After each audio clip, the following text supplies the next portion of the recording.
ओम शांति। 9 जुलाई 2024 के ईश्वरीय महावाक्य। पहले एक नज़र मुरली के मुख्य पॉइंट पर। बाबा ने कहा, योग अक्षर भक्ति का है। ज्ञान देने वाला एक ज्ञान का सागर है, उसको ही सतगुरु कहा जाता है। बाकी सब है गुरु। सच्चे बाप के साथ अंदर बाहर सच्चा बनना है। पहले तो कदम कदम पर झूठ ही था, वह सब छोड़ना पड़ेगा। अगर स्वर्ग में ऊंच पद पाना हो तो राजधानी न तो सतयुग में स्थापन हो सकती न कलयुग में, क्योंकि पाप सतयुग या कलयुग में नहीं आते हैं। इस युग को कहा जाता है पुरुषोत्तम कल्याणकारी युग। इसमें ही बाप आकर सबका कल्याण करते हैं। बाप समझाते हैं, बच्चे एक अलफ को ही याद करना है। अलफ माना बाबा, उनको अल्लाह भी कहते हैं। तुम यहाँ पुरुषार्थी हो, संपूर्ण पवित्र नहीं। संपूर्ण पवित्र को फरिश्ता कहा जाता है। जो पवित्र नहीं उनको पतित ही कहेंगे। फरिश्ता बनने के बाद फिर देवता बनते हो। और फिर बाबा ने कहा, स्वर्ग कैसे रचते हैं? याद की यात्रा और ज्ञान से। भक्ति में ज्ञान होता नहीं, ज्ञान सिर्फ एक ही बाप देते हैं, ब्राह्मणों को। ब्राह्मण चोटी है ना, माया तुमको भुलाती है। उनका तो धंधा ही यह है। ज्ञान में इतना इंटरफेयर नहीं करती है, याद में ही करती है। आत्मा में बहुत किचरा भरा हुआ है, वह बाप की याद बिगर साफ हो न सके। महाप्रलय कभी होती नहीं। एक धर्म की स्थापना और अनेक धर्मों का विनाश चलता ही रहता है। मोस्ट बिलीवेड बाप है ना, कहते हैं, मैं तुम्हारा सद्गति दाता, दुख हरता, सुख करता हूँ। याद भी मुझ एक को करते हैं। भक्ति मार्ग में क्या कर दिया है, कितनी गालियाँ मुझे देते हैं। भक्ति के फल का किसको भी पता नहीं है। भक्ति का फल है ज्ञान, जिससे स्वर्ग का वर्षा सुख मिलता है। तो फल देते हैं, अर्थात नरकवासी से स्वर्गवासी बनाते हैं। एक बाप। और फिर लास्ट में बाबा ने कहा, नास्तिक उनको कहा जाता है जो न बाप को, न रचना को, आदि मध्य अंत को, न ड्यूरेशन को जानते हैं। इस समय तुम आस्तिक हो। सबसे जास्ती भक्ति जिसने की है, ज्ञान में भी वही तीखे जाएंगे, पद भी ऊंच पाएंगे। तुमको शिक्षा मिलती है, मैं आत्मा हूँ, बाप का बच्चा हूँ। यही माया घड़ी घड़ी भुलाती है। देह अभिमान होने से ही उल्टा काम होता है। कोई पूछे, तुम वेदों शास्त्रों आदि को नहीं मानते हो? बोलो, जो भी मनुष्य मात्र है उनसे ज़्यादा हम मानते हैं। शुरू से लेकर अव्यभिचारी भक्ति हमने शुरू की है। अभी हमको ज्ञान मिला है, ज्ञान से सद्गति होती है। फिर हम भक्ति को क्या करेंगे? और अब सुनते हैं महावाक्यों को विस्तार से। मुरली का सार है, मीठे बच्चे, सच्चे बाप के साथ अंदर बाहर सच्चा बनो, तब ही देवता बन सकेंगे। तुम ब्राह्मण ही फरिश्ता सो देवता बनते हो। प्रश्न है, इस ज्ञान को सुनने व धारण करने का अधिकारी कौन हो सकता है? उत्तर है, जिसने ऑलराउंड पार्ट बजाया है, जिसने सबसे जास्ती भक्ति की है, वही ज्ञान को धारण करने में बहुत तीखे जाएंगे। ऊंच पद भी वही पाएंगे। तुम बच्चों से कोई पूछते हैं, तुम शास्त्रों को नहीं मानते हो? तो बोलो, जितना हमने शास्त्र पढ़े हैं, भक्ति की है, उतना दुनिया में कोई नहीं करता। हमें अब भक्ति का फल मिला है, इसलिए अब भक्ति की दरकार नहीं। ओम शांति। बेहद का बाप बेहद के बच्चों को बैठ समझाते हैं। सभी आत्माओं का बाप सभी आत्माओं को समझाते हैं, क्योंकि वह सर्व का सद्गति दाता है। जो भी आत्माएं हैं, जीव आत्माएं ही कहेंगे। शरीर नहीं तो आत्मा देख नहीं सकती। भर ड्रामा के प्लान अनुसार स्वर्ग की स्थापना बाप कर रहे हैं, परंतु बाप कहते हैं मैं स्वर्ग को देखता नहीं हूँ। जिन्हों के लिए है वही देख सकते हैं। तुमको पढ़ाकर फिर मैं तो कोई शरीर धारण करता ही नहीं हूँ, तो बिगड़ शरीर देख कैसे सकूँगा। ऐसे नहीं जहाँ तहाँ मौजूद हूँ, सब कुछ देखते हैं नहीं। बाप सिर्फ देखते हैं तुम बच्चों को, जिनको गुलगुल फूल बनाकर याद की यात्रा सिखलाते हैं। योग अक्षर भक्ति का है। ज्ञान देने वाला एक ज्ञान का सागर है। उनको ही सतगुरु कहा जाता है। बाकी सब है गुरु। सच बोलने वाला, सचखंड स्थापन करने वाला ही वही है। भारत सचखंड था, वहाँ सब देवी देवता निवास करते थे। तुम अभी मनुष्य से देवता बन रहे हो, तो बच्चों को समझाते हैं। बच्चे बाप के साथ अंदर बाहर सच्चा बनना है।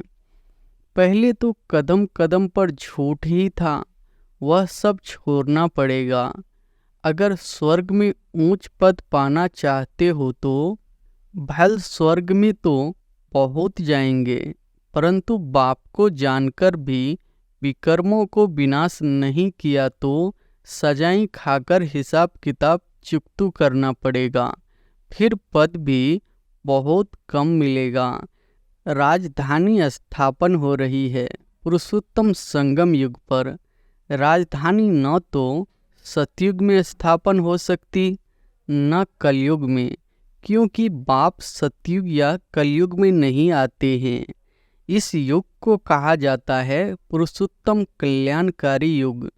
इसमें ही बाप आकर सबका कल्याण करते हैं। कलयुग के बाद सतयुग आना है, इसलिए संगम युगी भी जरूर चाहिए।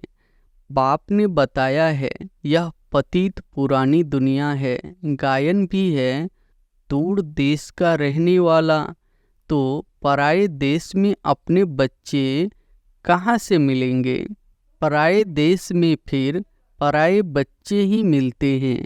उन्हों को अच्छी रीति समझाते हैं मैं किसमें प्रवेश करता हूँ, अपना भी परिचय देते हैं और जिसमें प्रवेश करता उनका भी समझाता हूँ कि यह तुम्हारा बहुत जन्मों के अंत का जन्म है। कितना क्लियर। अभी तुम यहाँ पुरुषार्थी हो, संपूर्ण पवित्र नहीं। संपूर्ण पवित्र को फरिश्ता कहा जाता है। जो पवित्र नहीं उनको पतित ही कहेंगे। फरिश्ता बनने के बाद फिर देवता बनते हो। सूक्ष्म वतन में तुम संपूर्ण फरिश्ता देखते हो, उन्हों को फरिश्ता कहा जाता है। तो बाप कहते हैं बच्चे एक अलप को ही याद करना है। अलप माना बाबा, उनको अल्लाह भी कहते हैं। बच्चे समझ गए हैं बाप से स्वर्ग का वर्षा मिलता है। स्वर्ग कैसे रचते हैं? याद की यात्रा और ज्ञान से। भक्ति में ज्ञान होता नहीं। ज्ञान सिर्फ एक ही बाप देते हैं ब्राह्मणों को। ब्राह्मण चोटी है ना, अभी तुम ब्राह्मण हो, फिर बाजोली खेलेंगे। ब्राह्मण देवता क्षत्रिय, इसको कहा जाता है विराट रूप। विराट रूप कोई ब्रह्मा विष्णु शंकर का नहीं कहेंगे, उसमें चोटी ब्राह्मण तो है नहीं। बाप ब्रह्मा तन में आते हैं, यह तो कोई जानता नहीं। ब्राह्मण कुल ही सर्वोत्तम कुल है, जबकि बाप आकर पढ़ाते हैं। बाप शूद्रों को तो नहीं पढ़ाएंगे ना, ब्राह्मणों को ही पढ़ाते हैं। पढ़ाने में भी टाइम लगता है। राजधानी स्थापन होनी है, तुम ऊंचे से ऊंच पुरुषोत्तम बनो। नई दुनिया कौन रचेगा? बाप ही रचेगा। यह भूलो मत, माया तुमको भुलाती है।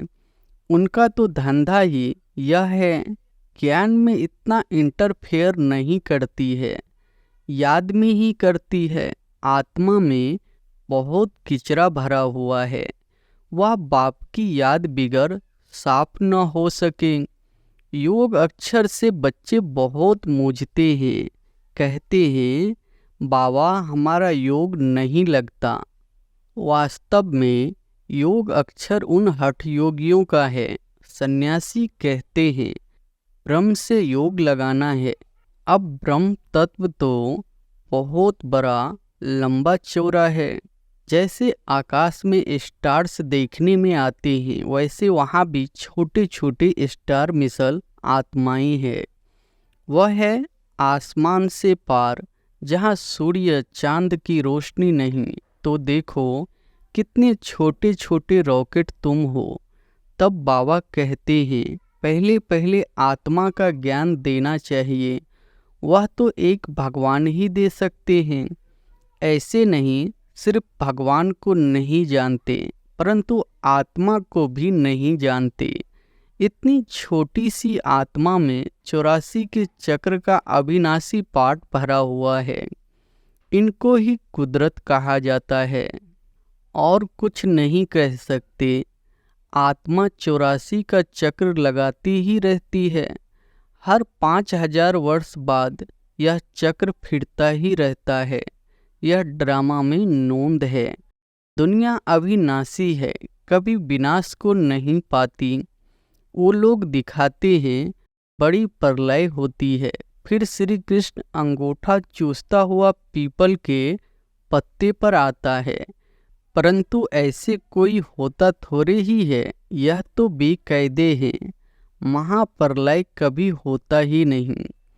एक धर्म की स्थापना और अनेक धर्मों का विनाश चलता ही रहता है। इस समय मुख्य 3 धर्म है। यह तो ऑस्पिशियस संगम युग है। पुरानी दुनिया और नई दुनिया में रात दिन का फर्क है। कल नई दुनिया थी, आज पुरानी है। कल की दुनिया में क्या था यह तुम समझ सकते हो। जो जिस धर्म का है उस धर्म की ही स्थापना करते हैं। वो तो सिर्फ एक आते हैं, बहुत नहीं होते, फिर धीरे धीरे वृद्धि होती है। बाप कहते हैं तुम बच्चों को कोई तकलीफ नहीं देता हूँ। बच्चों को तकलीफ कैसे देंगे? मोस्ट विलबेड बाप है ना।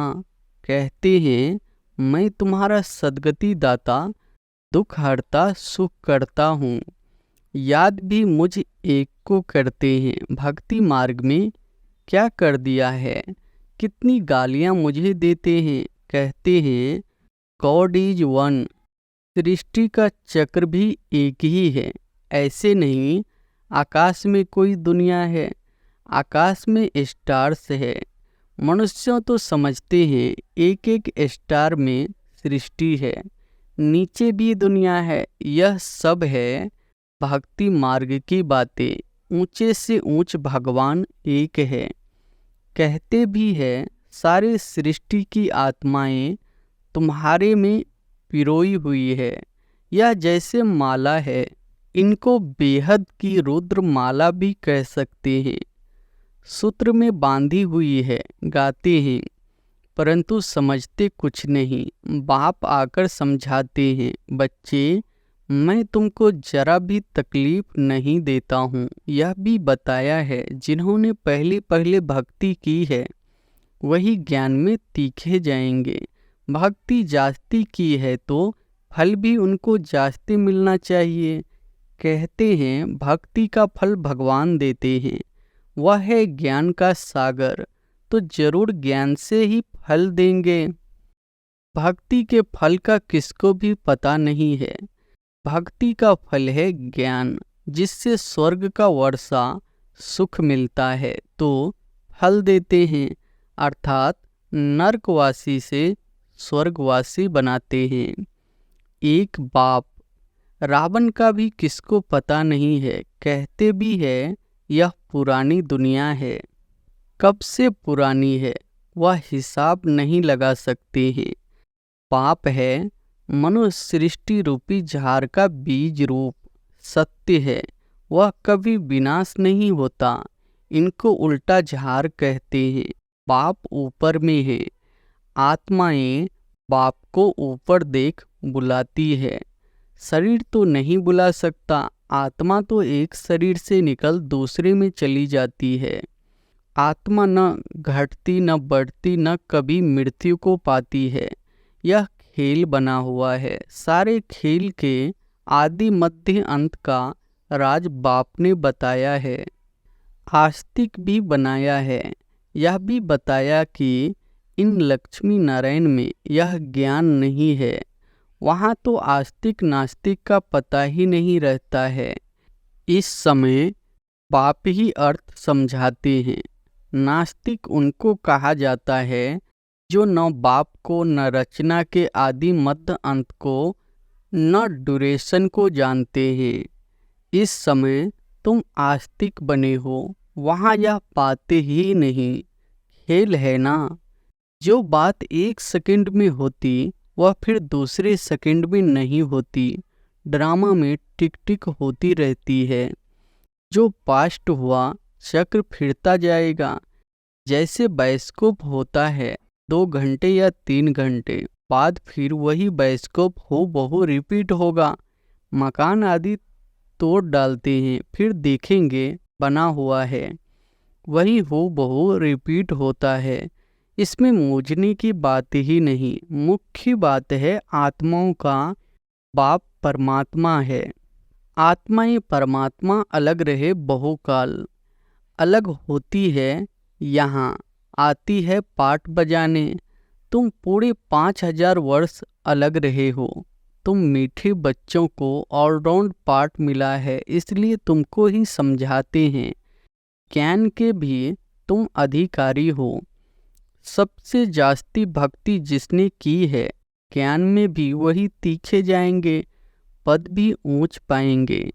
पहले पहले एक शिव बाबा की भक्ति होती है, फिर देवताओं की, फिर 5 तत्वों की भी भक्ति करते बेविचारी बन जाते हैं। अभी बेहद का बाप तुमको बेहद में ले जाते हैं। वह फिर बेहद के भक्ति के अज्ञान में ले जाते हैं। अब बाप तुम बच्चों को समझाते हैं अपने को आत्मा समझ, मुझ एक बाप को याद करो। फिर भी यहाँ से बाहर जाने से माया भुला देती है। जैसे गर्भ में पश्चाताप करते हैं हम ऐसे नहीं करेंगे। बाहर आने से भूल जाते हैं। यहाँ भी ऐसे हैं, बाहर जाने से ही भूल जाते हैं। यह भूल और अभूल का खेल है। अभी तुम बाप के एडॉप्टेड बच्चे हो ना। शिव बाबा है ना, वह है सब आत्माओं का बेहद का बाप। बाप कितना दूर से आते हैं। उनका घर है परम धाम। परम धाम से आएंगे तो जरूर बच्चों के लिए सौगात ले आएंगे। हथेली पर वशिष्ठ सौगात में ले आते हैं। बाप कहते हैं सेकंड में स्वर्ग की बादशाही लो। सिर्फ बाप को जानो, सभी आत्माओं का बाप तो है। कहते हैं मैं तुम्हारा बाप हूँ। मैं कैसे आता हूँ वह भी तुमको समझाता हूँ। मुझे रथ तो जरूर चाहिए। कौन सा रथ? कोई महात्मा को तो नहीं ले सकते। मनुष्य कहते हैं तुम ब्रह्मा को भगवान, ब्रह्मा को देवता कहते हो। अरे हम कहाँ कहते हैं, झाड़ के ऊपर एकदम अंत में खड़े हैं। जबकि झाड़ सारा तमो प्रधान है। ब्रह्मा भी वहाँ खड़ा है तो बहुत जन्मों के अंत का जन्म हुआ ना। बाबा खुद कहते हैं मेरे बहुत जन्मों के अंत के जन्म में जब वानप्रस्थ अवस्था होती है तब बाप आए हैं, जो आकर धंधा आदि छुड़ाया। 60 वर्ष के बाद मनुष्य भक्ति करते हैं भगवान से मिलने के लिए। बाप कहते हैं तुम सब मनुष्य मत पर थे, अभी बाबा तुम्हें श्रीमत दे रहे हैं। शास्त्र लिखने वाले भी मनुष्य है। देवताएं तो लिखते नहीं न पढ़ते हैं। सतयुग में शास्त्र होते नहीं, भक्ति की नहीं, शास्त्रों में सब कर्म कांड लिखा हुआ है। यहाँ यह बात है नहीं। तुम देखते हो बाबा ज्ञान देते हैं। भक्ति मार्ग में तो हमने शास्त्र बहुत पढ़े हैं। कोई पूछे तुम वेदों शास्त्रों आदि को नहीं मानते हो। बोलो जो भी मनुष्य मात्र है उनसे ज़्यादा हम मानते हैं।